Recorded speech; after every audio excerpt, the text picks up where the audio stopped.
welcome to all students in this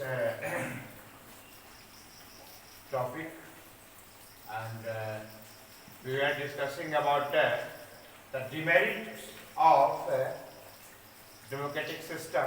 But today I would like to discuss something about the merit of democratic system. Really, this type of governmental system is more beneficial and it is a responsible form of government. यानी यह एक उत्तरदायी सरकार होती है। उत्तरदायी सरकार होने का मतलब है कि जनता के प्रति जवाबदेह होना, जनता के हित कल्याण का कार्य करना, तो ये रिस्पॉन्सिबिलिटी से युक्त इस प्रकार का सिस्टम है। इसीलिए ऐसे सिस्टम शासन तंत्र को उत्तम शासन तंत्र माना जाता है। पिछले दिन की कक्षा में हमने आप लोगों के बीच में जो आलोचनात्मक चर्चा की थी, तो आप लोगों को लग रहा होगा कि सब तो अवगुण ही है। ऐसा नहीं है, गुण है। तो मैंने पहले ही कहा था गुण यदि है तो दोष भी है, लेकिन ओवरऑल यदि छोटी मोटी त्रुटि जो है उनको यदि दूर कर दिया जाए, सिस्टम को पूरी पारदर्शिता के साथ इम्प्लीमेंट किया जाए, तो best form of government democracy ही माना जाता है। तो आज हम लोग मेरिट पर चर्चा कर रहे हैं। फिर उसके बाद है कि सदैव ध्यान में रखा जाता है कि पब्लिक वेलफेयर जो है, यानी जन कल्याण संबंधित कार्यों में निरंतर इसमें इजाफा होते रहता है। ये बात अलग है कि जितने भी प्लानिंग होते हैं पब्लिक को एडवांटेजेस के लिए, जो इम्प्लीमेंटेशन होता है विभिन्न प्रकार का, तो उसमें त्रुटि रहती है। उन त्रुटियों को दूर करने की आवश्यकता है, किंतु उसका लक्ष्य जो रहता है, उद्देश्य जो रहता है, वह जनता के हित कल्याण के लिए रहता है। इसलिए इस प्रकार के शासन तंत्र में ये बहुत अच्छा इसमें मेरिट मानना चाहिए, गुण मानना चाहिए। इसके बाद है कि सब जानते हैं इसमें क्योंकि वंश परंपरा के अनुसार से तो होता नहीं है, जनता इलेक्ट करती है। अब शासक को इलेक्ट करने का काम जनता करती है, तो इसलिए यदि लगता है कि शासक सही तरीके से कार्य नहीं कर रहा है, तो जनता को अधिकार है कि वह उसे 5 वर्ष के बाद बदल भी सकती है। इसलिए ऐसे शासन तंत्र में इस प्रकार की विशेषता है, गुण है, अच्छा सिस्टम है। साथ ही साथ इसमें देखा जाता है कि एडमिनिस्ट्रेशन इफेक्टिव, प्रभावी शासन तंत्र है। ऐसा नहीं है कि लुंज पुंज है, क्योंकि संवैधानिक जो प्रक्रियाएं हैं, जो नियम है, जो इंस्ट्रक्शन है, उस इंस्ट्रक्शन को बेहद प्रभावी ढंग से लागू किया जाता है। यही कारण है कि लोकतंत्रीय शासन प्रणाली को एक प्रभावी शासन प्रणाली के नाम के रूप में हम लोग देखते हैं। और दूसरी बड़ी बात है कि इसमें पेट्रियटिज्म का भाव कूट कूट के भरा होता है। यानी लोकतंत्रीय शासन प्रणाली में ऐसा देखा जाता है कि राष्ट्रभक्त, राष्ट्रहित, यानी राष्ट्रीयता,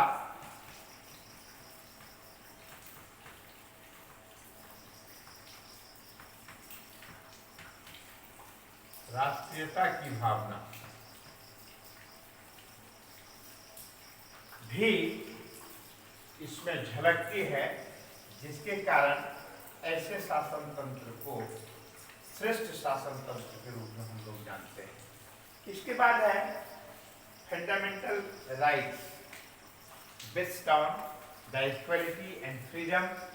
तो इसमें क्या है कि क्योंकि जो भी फंडामेंटल राइट्स हैं संविधान में वर्णित है, उसमें जो आधार रहता है कि गुण में इक्वलिटी, समानता का अधिकार को ध्यान में रखते हुए जो और स्वतंत्रता की बात रहती है, इसको सदैव ध्यान में रखा जाता है और इसके लिए जो अधिकार प्रदान किए गए हैं तो संविधान में वर्णित है, उसका अक्षरशः पालन होता है।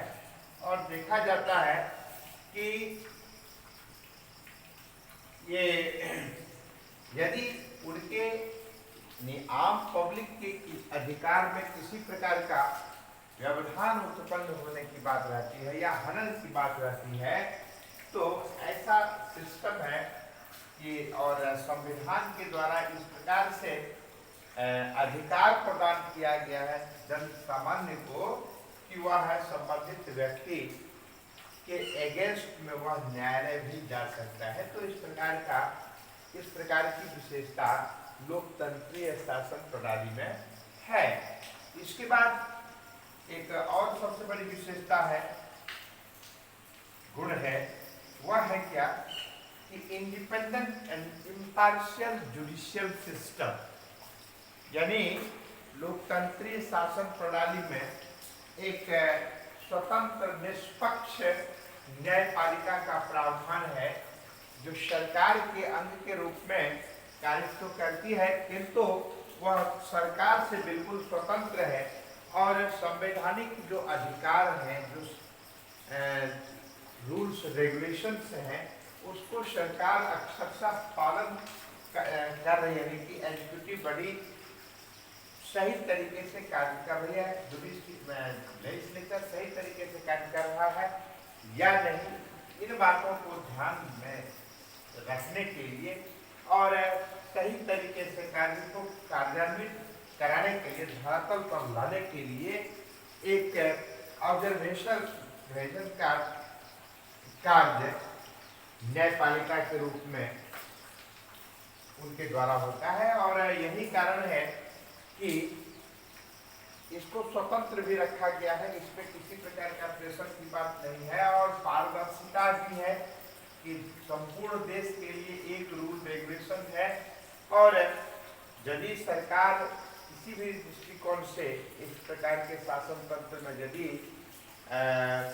उदासीनता दिखेगी तो ऐसी स्थिति में कोर्ट को अधिकार है, न्यायपालिका को अधिकार है कि उस सिस्टम को वह बिल्कुल तंदुरुस्त करे, सरकार को गाइड करे, सरकार को इंस्ट्रक्ट करे, ताकि किसी भी दृष्टिकोण से जो रूल्स एंड रेगुलेशंस है उसका पालन हो सके। इसके लिए एक independent and impartial judiciary system लोकतंत्रीय शासन प्रणाली में देखने को मिलता है कि यह भी एक अच्छा गुण है, मेरिट है।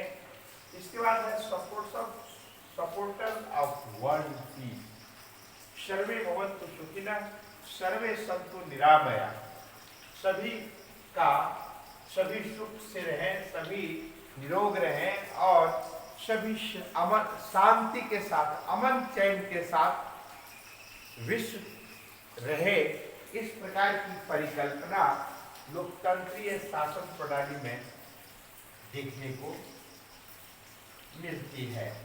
तो इस तरह से देखा जाता है कि लोकतंत्रीय शासन प्रणाली की परिकल्पना संपूर्ण विश्व में शांति कायम हो, इस प्रकार का लक्ष्य, इस प्रकार का आदर्श दृष्टिकोण लोकतंत्रीय शासन प्रणाली में देखने को मिलता है। यही कारण है यह भी एक उत्तम मेरिट के रूप में, एक्सीलेंट मेरिट के रूप में देखा जाता है। उसके बाद है कि belief in constitutional form of government, यानी सरकार में जो संवैधानिक प्रावधान है उन प्रावधानों को बिल्कुल विश्वास के साथ सरकार इस शासन तंत्र में कार्य करती है, कार्यान्वित करती है, यही कारण है ये जो संवैधानिक प्रावधान जो इस शासन तंत्र में है उसमें बिल्कुल आस्था के साथ सरकार कार्य करती है, जो एक मेरिट रूप में जाना जाता है। और उसके बाद भी एक सबसे बड़ी बात है कि वह है डिसेंट्रलाइजेशन ऑफ पावर, यानी कि पावर एक हाथ में न होकर के डिफरेंट हाथ में पावर रहने के कारण इसमें सेटिस्फैक्शन अधिक होता है, पारदर्शिता अधिक रहती है। यही कारण है कि इस शासन तंत्र को बेहद उपयुक्त शासन तंत्र माना जाता है, लोकप्रिय शासन तंत्र माना जाता है। ये सारे के सारे गुण लोकतंत्रीय शासन प्रणाली के अंतर्गत निहित हैं। आप ये डिसेंट्रलाइजेशन ऑफ पावर वगैरह के बारे में डिटेल्स में जानकारी लेंगे जब आप कक्षा 10th में जाएंगे। Power sharing, decentralisation of power, इन सब बात इनको डिटेल्स में आप जान पाएंगे। इस प्रकार से देखते हैं कि और भी कई मेरिट्स इसमें गिनाए जा सकते हैं। तो 4-5 ऐसे महत्वपूर्ण कारण मेरिट्स हैं, उनको आप याद रखें तो उत्तम है। ऐसा प्रश्न रह सकता है 3 नंबर 4 नंबर का कि राइट 5 मेरिट्स ऑफ डेमोक्रेसी, तो इसके इस संदर्भ में आप ऐसा आंसर लिख सकते हैं। तो टू द पॉइंट आप इसको अपने उत्तर पुस्तिका में भी नोट कर लें। तो आज की कक्षा में इतना ही, धन्यवाद।